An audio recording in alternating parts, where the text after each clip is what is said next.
Sahabat Sukma, lihat foto ini. Seorang tentara dengan senyum yang aneh, tapi matanya kosong. Bukan senyum bahagia, tapi senyum orang yang sudah tidak lagi merasakan apa-apa. Kali ini, kita akan buka tabir dari satu kisah nyata yang jarang diungkap. Bagaimana perang bisa membunuh jiwa tanpa melukai tubuh. Inilah kisah tentang shell shock.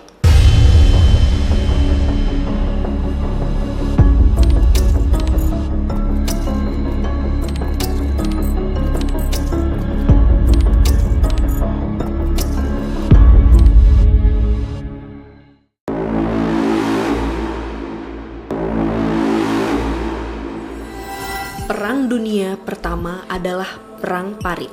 Ribuan tentara hidup dalam lumpur, basah, dingin, dan bau kematian.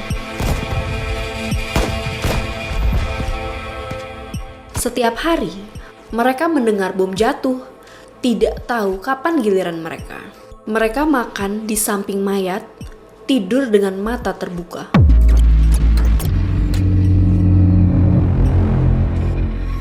Siang dan malam tak ada bedanya, hanya dentuman dan sunyi yang tak bisa dijelaskan. Tekanan mental terus-menerus, perlahan-lahan merusak jiwa mereka. Tubuh sudah lelah, tapi otak tidak pernah diam. Takut, lapar, tidak tidur, melihat kematian berulang kali. Akhirnya, tubuh dan jiwa tidak lagi terhubung.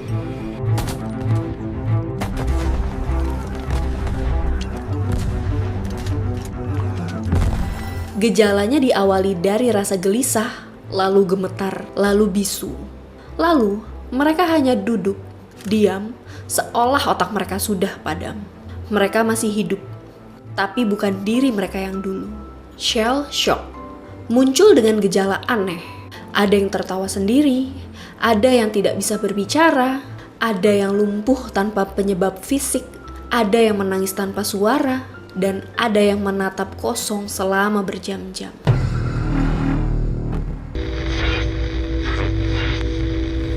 Waktu itu, shell shock belum dikenali sebagai penyakit.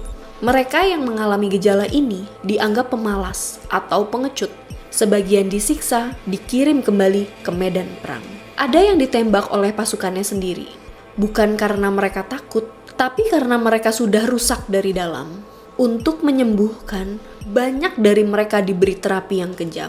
Listrik disalurkan ke tubuh, diruangkan sendirian di ruang gelap, dicelupkan ke air dingin.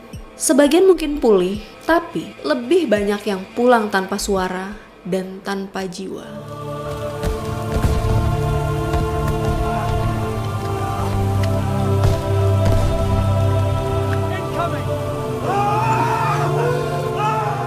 Hari ini, kita mengenal istilah PTSD atau Post Traumatic Stress Disorder. Tapi waktu itu, mereka menyebutnya shell shock. Sebuah nama untuk jiwa yang tidak kuat menanggung tekanan perang. Shell shock bukan penyakit. Ini adalah pecahan dari jiwa yang dipaksa melihat neraka setiap hari.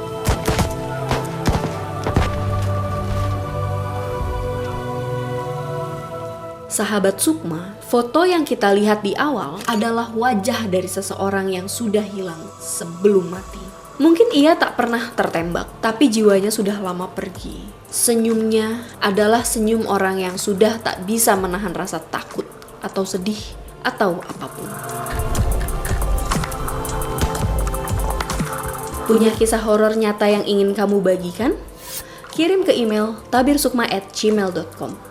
Aku akan membacakannya di segmen Bicara Lewat Sukma. Aku Sukma, dan inilah Tabir Sukma. Sampai jumpa di episode berikutnya.